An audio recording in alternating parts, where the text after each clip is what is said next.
The funny thing is, I could have sworn that I already made a whole story sharing about Nomad, but I went back and checked and it's nowhere to be found, so apparently I didn't actually make a video about this, which is a real shame because Nomad is one of the stories that I really, really am enjoying writing, and I'm very, very close to done with it. I think I've only have one or two more chapters to go and then it's finished.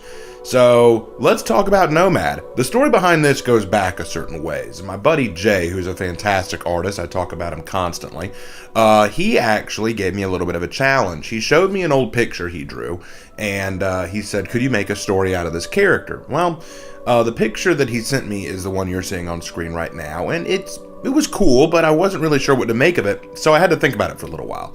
After a couple days of thinking, I finally came up with a story, and I wrote about this sort of world, this fantasy-style world where shamans go from place to place, and these shamans speak to spirits, and those spirits give the shamans power in exchange for their servitude.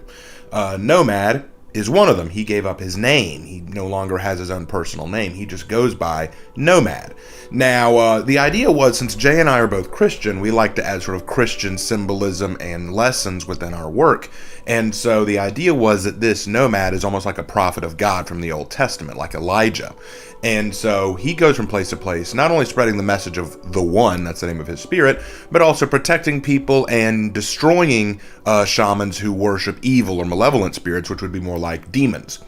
So in the first piece that I wrote for him, it was meant to just be a short story. It shows Nomad coming into this town that's being plagued by bandits, and he ends up fighting them off and expelling them and earning the town's respect as a result.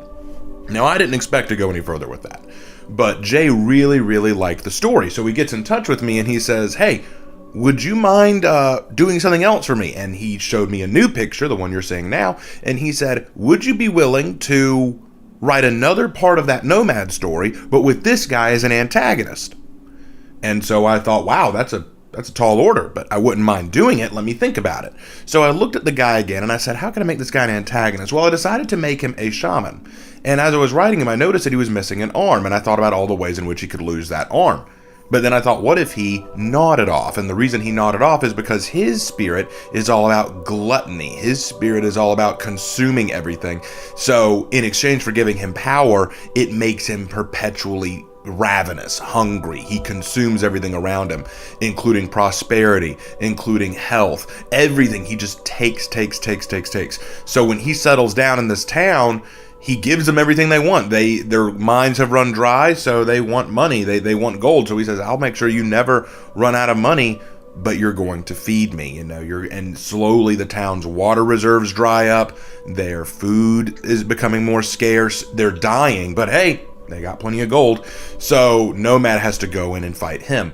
And this turned into a series. So after that, we started writing a bunch of other chapters where Nomad comes up against all these different shamans and warriors who have connected themselves to spirits that represent different cardinal sins.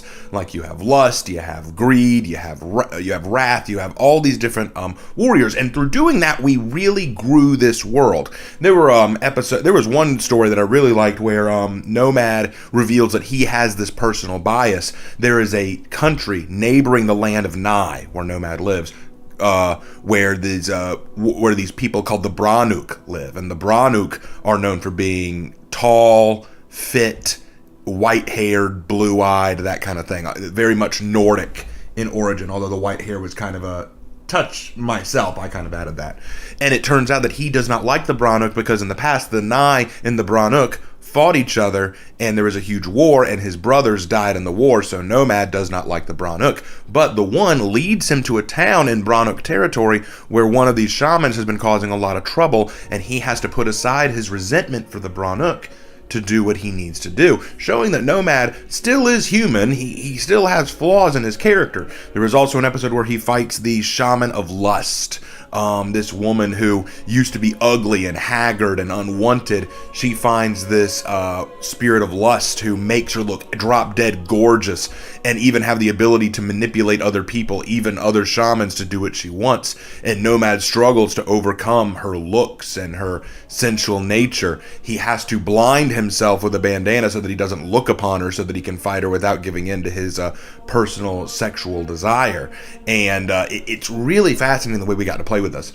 We even incorporated a new character, a apprentice to Nomad, named Lisha, who we named her after Elisha, who was the a disciple of Elijah, who eventually took over after Elijah ascended into heaven. Now, Lisha is a Brannock girl who the one has chosen to be his next shaman. And we've moved on. I don't want to spoil too much, but her walk is going to be very interesting, especially in the end. We're reaching the end of the story now. I think there's 1 or 2 more chapters to go, like I said, but this has been a very fun story to work on, and Jay always has these fantastic pieces to draw for. He always wants to design the next shaman. He even drew a really cool comic panel of when Nomad faces off against the spirit of Sloth. Like he's being brought on trial, and it's quite scary. Like it's really well done. There's so much here that I really enjoy working on. We get to explore some really spiritually interesting facets, and it gets to allow me to tap into some not only writing skills but also spiritual skills.